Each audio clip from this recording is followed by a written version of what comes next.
夾公仔機鋪近年開到成行成市，而店內嘅偷竊案亦都近乎成正比增長，頻頻發生。我哋收到報料，喺夾公仔機鋪密集嘅葵涌廣場，又有一間公仔機鋪發生偷竊啦。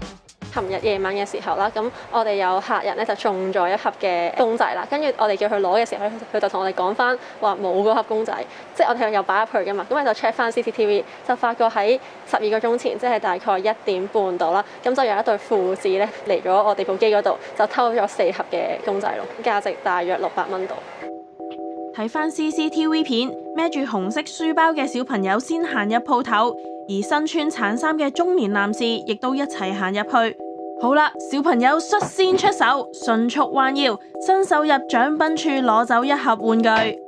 跟住到男人出手，雖然當時有位女士睇到佢哋嘅所作所為，但係佢哋毫不畏懼，照樣偷嘢走人。隔咗幾分鐘，佢哋竟然膽大包天，又返到鋪頭入面，用同樣嘅招數再次偷走2個獎品。好嬲同埋好不解啦，因為就係覺得有咁大個 cam 咁樣對住你，都依然可以咁樣無法無天咁樣去偷，跟住仲要更加覺得可恥嘅一樣嘢咧，係一個大人帶住個小朋友嚟偷咯，真係上梁不正下梁歪咯，真係完全係唔可以接受咯，我覺得呢個行為。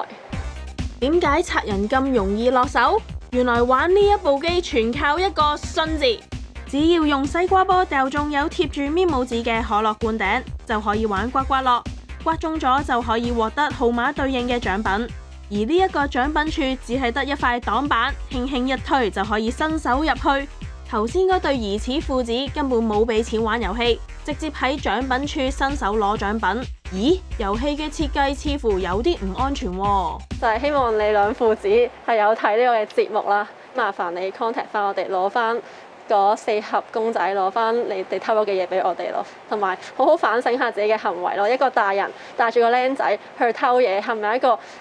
適當嘅行為呢？你又係咪一個合格嘅大人呢？